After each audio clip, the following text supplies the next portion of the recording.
La rénovation des anciens supports peut occasionner des problèmes aussi bien pour le maître d'œuvre que pour l'applicateur.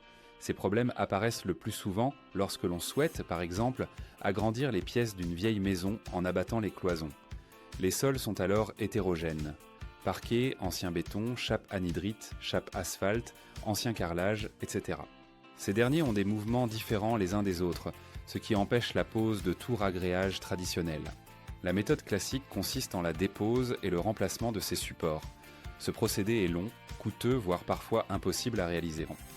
Avec le système Renotex combinant le CG-Sol Tex et la trame Reno, il est possible de rénover le sol rapidement avec un budget défiant toute concurrence. Après avoir démonté les cloisons, bouchez le passage entre les lambourdes pour éviter que le ragréage ne coule en dessous du support. Puis rebouchez les trous laissés au sol à l'aide d'un mortier à prise rapide de type CG-Fond NS afin d'assurer une bonne tenue du système. Appliquez un primaire adapté à la nature du support, ancien carrelage, ancien béton, parquet, etc. Quand le primaire est sec, la trame Reno peut être déployée sur toute la surface. Déroulez la trame Reno sur l'ensemble de la surface en retournant chaque lait après la découpe et en faisant chevaucher les laits sur 3 cm de largeur.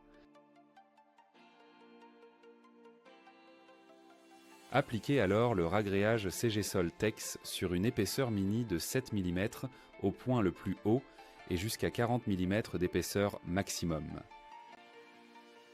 Le système combinant le CG-Sol Tex, un ragréage flexible à base de sulfate de calcium et la trame Reno, une fibre au renforcement multiaxial, donne un support dur et flexible à la fois, capable d'absorber le moindre mouvement venant des supports d'origine.